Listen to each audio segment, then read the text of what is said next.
नमस्कार विद्यार्थियों, श्री श्याम कॉलेज की ऑनलाइन क्लासेज में आपका स्वागत है।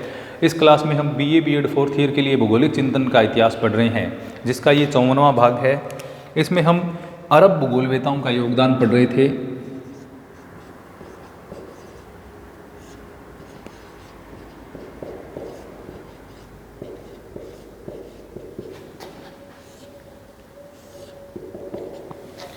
अरब भूगोलवेताओं में हमने पिछले क्लास में अल मसूदी के बारे में पढ़ा था, जिन्होंने भारतीय जो मानसून है, जो पश्चिम जो बंगाल की खाड़ी का मानसून है, उसके बारे में उन्होंने सर्वप्रथम एक जलवायु विज्ञानवेता के रूप में जिन्होंने वर्णन प्रस्तुत किया था। आज हम पढ़ेंगे अल बेरूनी के बारे में।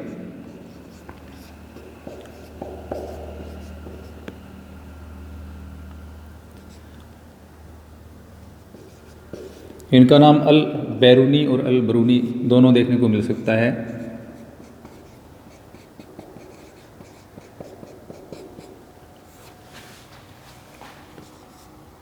(973) से लेकर 1049 कई पुस्तकों में 1039 भी दिया गया है। ये इनका समय रहा है। इनका जन्म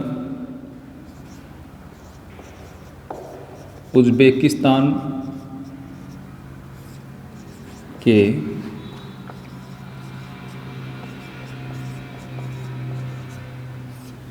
ख्वारिज़म नगर के निकट हुआ था। उज़्बेकिस्तान का जो उज़्बेकिस्तान यानी हम बात कर रहे हैं मध्य एशिया की, मध्य एशिया। तो मध्य एशिया के उज़्बेकिस्तान के ख्वारिज़म नगर के समीप में सरदरिया नदी के तट पर स्थित, आमू दरिया, सरदरिया नदियों के नाम हमने एशिया की नदियां जब पढ़ी थी उसमें आया था। सरदरिया नदी के किनारे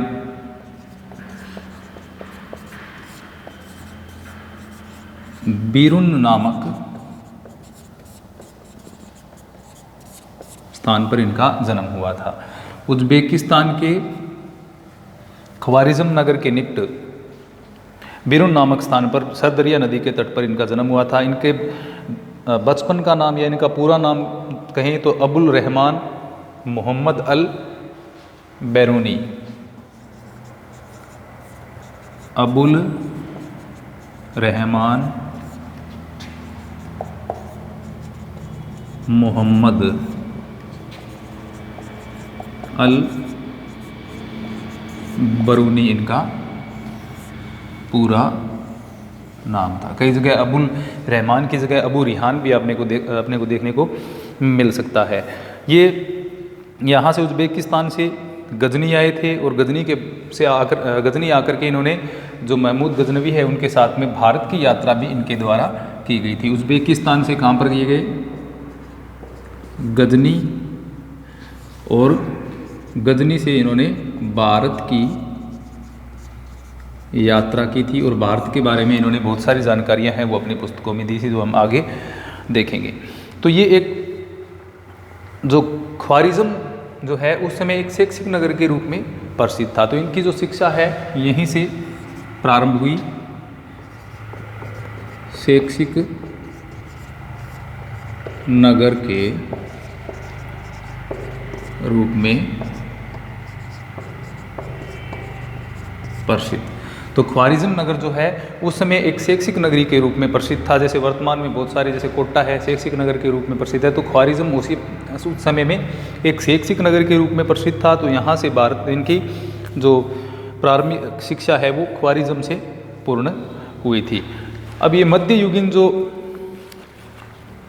भूगोलवेता है उनमें इनका महत्वपूर्ण या अग्रणी स्थान हम कह सकते हैं। अल बैरूनी का अग्रणी स्थान था। एक महान यात्री तो हालांकि इनको नहीं कहा जा सकता, लेकिन इनकी जो भौगोलिक जानकारियां हैं वो थी अन्य जो विद्वान थे उनकी तुलना में अग्रणी और विस्तृत थी। वैज्ञानिक जानकारियां थी, यानी एक प्रकार से इनकी जो जानकारियां हैं वो प्रमाणिक हम कह सकते हैं।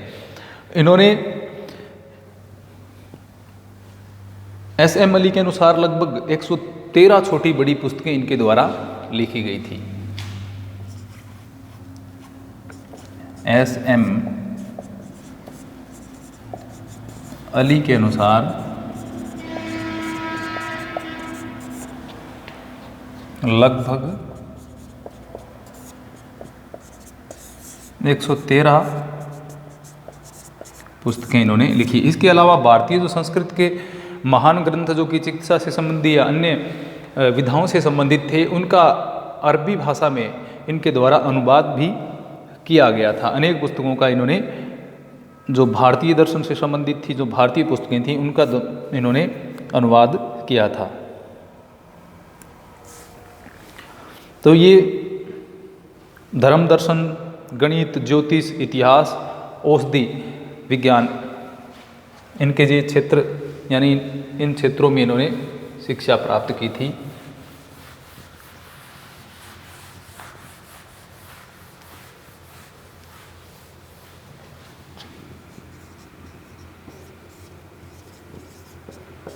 धर्म दर्शन, गणित, ये इनके प्रारंभिक विषय थे। इसके अलावा इन्होंने ज्योतिष, इतिहास और औषधि, इन क्षेत्रों में भी शिक्षा प्राप्त की थी। ज्योतिष, इसके अलावा इतिहास और औषधि विज्ञान का इन्हें ज्ञान प्राप्त था और इनकी रचनाओं में, अलग अलग रचनाओं में इन सभी चीज़ों की जानकारी है वो हमें देखने को मिलती हैं। इन्होंने विशेषतः जो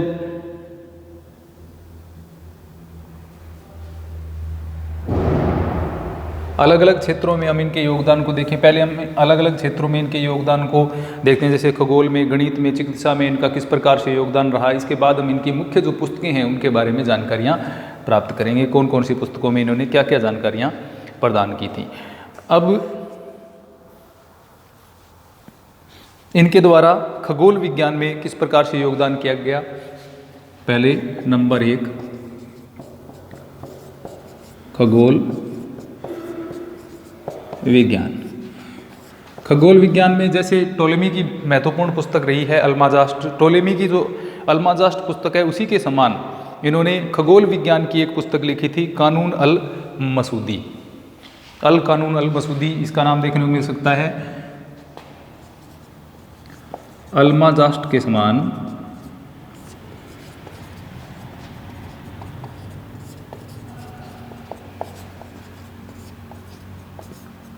खगोल विज्ञान की पुस्तक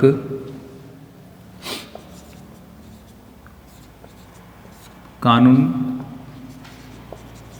अल मसूदी की रचना इनके द्वारा की गई। ये अल बरूनी के द्वारा लिखी गई थी, जिसमें जो महत्वपूर्ण खगोलीय सिद्धांत हैं उनकी विवेचना इनके द्वारा की गई थी। अल कानून अल मसूदी भी इस पुस्तक का नाम हमें देखने को मिलता है, यानी आपको ये नाम भी देखने को मिल सकता है, कानून अल मसूदी या अल कानून अल मसूदी। ये पुस्तक किसकी है? अल बेरूनी की ये पुस्तक है। इसमें खगोल विज्ञान से संबंधित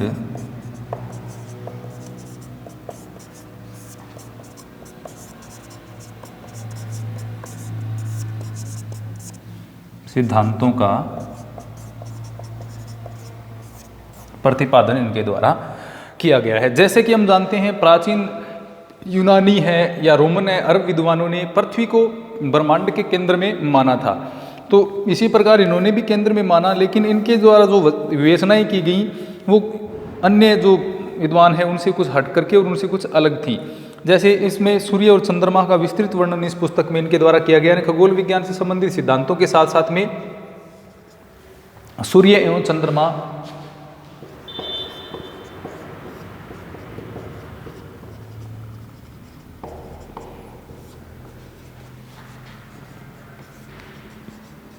सूर्य एवं चंद्रमा का विस्तृत वर्णन इन्होंने इस पुस्तक में किया था।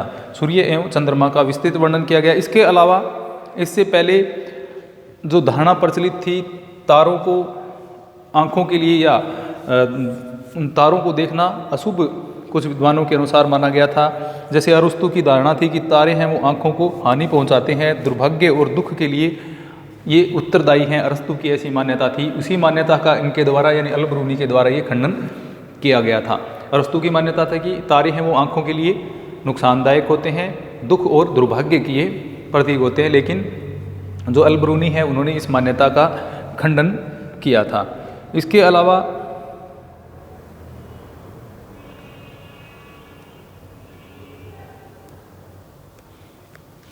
इन्होंने पृथ्वी और चंद्रमा के बीच की अधिकतम और न्यूनतम दूरियों को नापने का प्रयास किया था। जैसे अपभू और उपभू के समय जो अधिकतम एवं न्यूनतम दूरियां चंद्रमा एवं पृथ्वी के मध्य होती है, उनको मापने का प्रयास भी इनके द्वारा किया गया। सूर्य एवं चंद्रमा के मध्य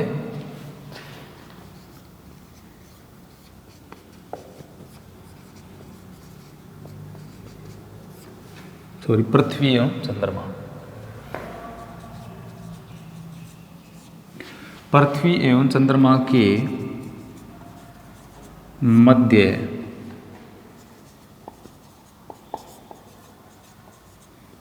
अधिकतम एवं न्यूनतम दूरियों को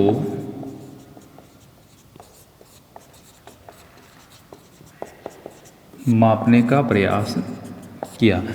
अब जैसा कि हम जानते हैं, विभिन्न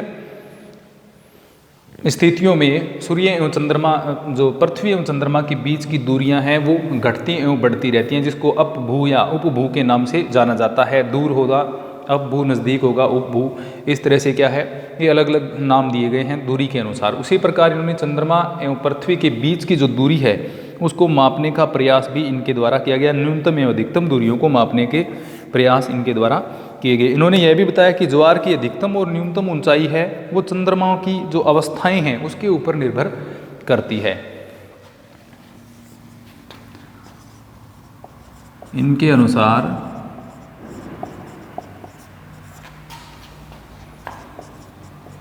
ज्वार की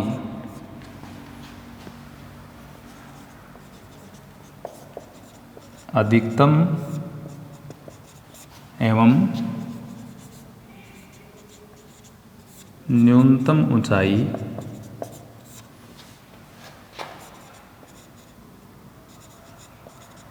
चंद्रमा की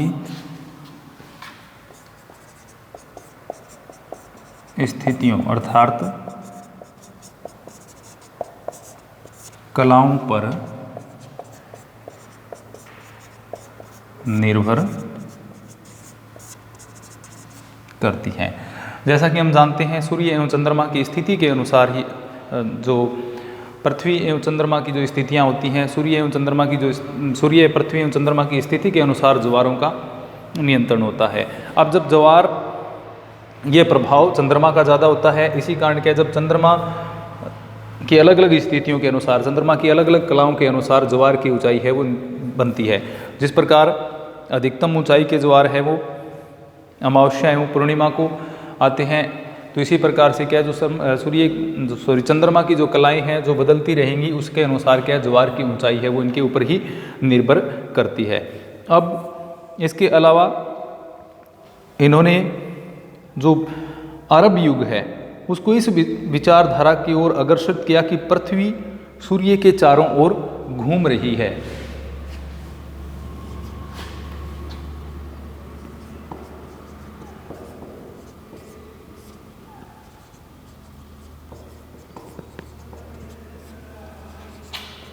यह विचार भी अग्रसरित किया कि पृथ्वी सूर्य के चारों ओर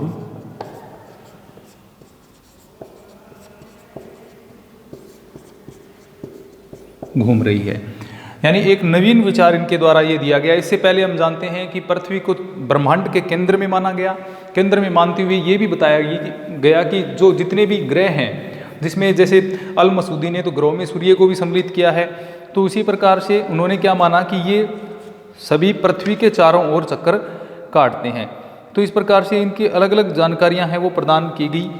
लेकिन यहाँ पर अल बरूनी ने ये बताया, एक नया विचार इनके द्वारा दिया गया कि पृथ्वी है वो सूर्य के चारों ओर चक्कर काट रही है। ऐसा विचार भी इनके द्वारा प्रारंभिक स्तर पर दिया गया था। तो ये इनका हम एक प्रकार से खगोल विज्ञान में योगदान मान सकते हैं। तो खगोल विज्ञान में इन्होंने पृथ्वी और चंद्रमा के मध्य अधिकतम एवं न्यूनतम दूरियों को मापने का प्रयास किया। इनके अनुसार ज्वार की जो अधिकतम एवं न्यूनतम ऊंचाई है वो चंद्र कलाओं पर निर्भर करती है। इन्होंने जो खगोल विज्ञान की महत्वपूर्ण पुस्तक लिखी वह थी अल कानून अल मसूदी। खगोल विज्ञान की अगर अल बरूनी की पुस्तक पूछी जाए तो अल कानून अल मसूदी, ये पुस्तक इनके द्वारा लिखी गई, जो कि टोलेमी की अल्माजास्ट के समान खगोल विज्ञान के ऊपर आधारित थी। इसके अलावा इनका महत्वपूर्ण योगदान रहा गणित में।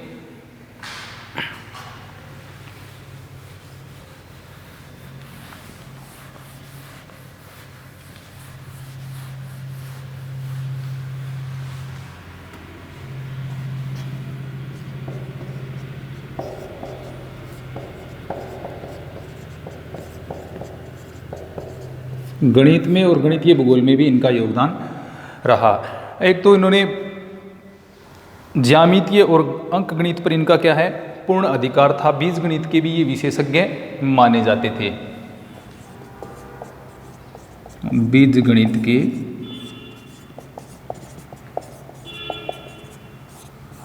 ये विशेषज्ञ माने जाते थे। ज्यामिति और अंकगणित के ऊपर भी इनका पूर्ण अधिकार था। अल बरूनी ने गोलीय त्रिकोणमिति के साथ साथ भारतीय अंकगणित के जो सिद्धांत हैं उनको भी इनके द्वारा अपनाया गया था। भारतीय अंकगणितीय सिद्धांतों को भी इनके द्वारा पढ़ा गया था, उनका भी इनको ज्ञान था। इसके अतिरिक्त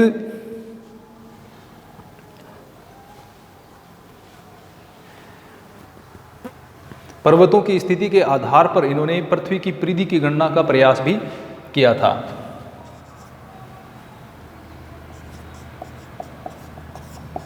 पर्वतों की ऊंचाई के आधार पर पृथ्वी की परिधि की गणना का प्रयास इनके द्वारा किया गया। इसके अलावा विभिन्न स्थानों के मध्य दूरी मापने की जो नवीन एक प्रकार से इनके द्वारा विधि का प्रयोग किया गया। विभिन्न स्थानों के मध्य दूरी मापने की नवीन विधि।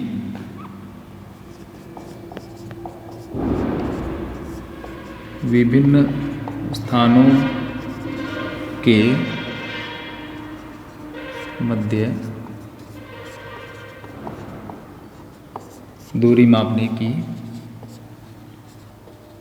नवीन विधि का आविष्कार इनके द्वारा किया गया, जो कि आज वर्तमान में जो विभिन्न स्थानों के मध्य दूरियां मापने की विधियां काम में ली जाती हैं उनसे कुछ मिलती जुलती थी, उनके कुछ निकट इनकी विधि को हम कह सकते हैं। इसके अतिरिक्त इन्होंने भौतिक भूगोल में भी महत्वपूर्ण योगदान इनके द्वारा दिया गया।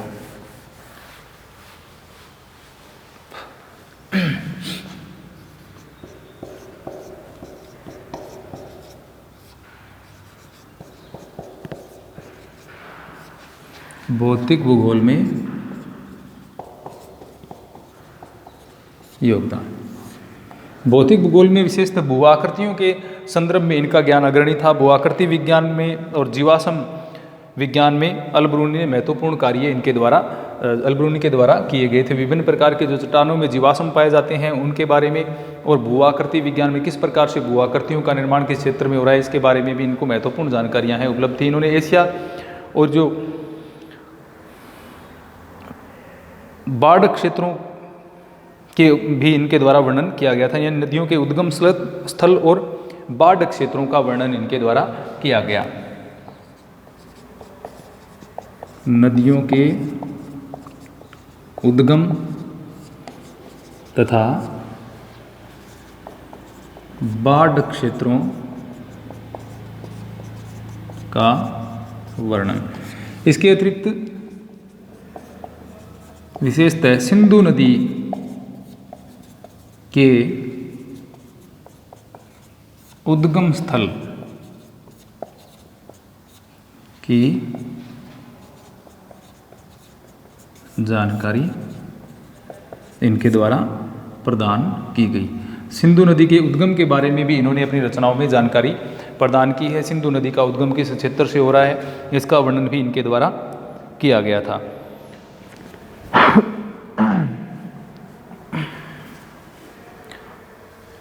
इसके अलावा जो सिंधु नदी का उद्गम है, मार्ग में जो बाढ़, जब इन्होंने सिंधु नदी को पार किया, सिंधु नदी की पार करते समय जो बाढ़ का सामना करना पड़ा, उन सभी चीज़ों की जानकारियां हैं वो हमें इनके ग्रंथों से मिलती है। तो भौतिक भूगोल में भू-आकृति विज्ञान और जीवाश्म विज्ञान में इनका महत्वपूर्ण योगदान था।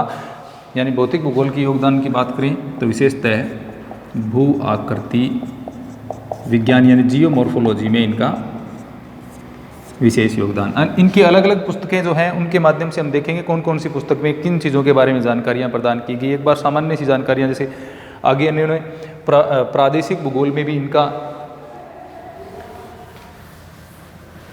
योगदान रहा। प्रादेशिक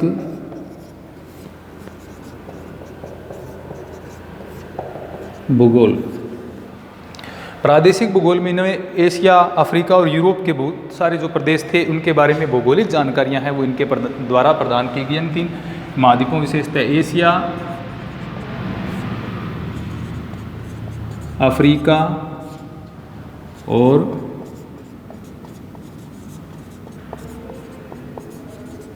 यूरोपीय देशों का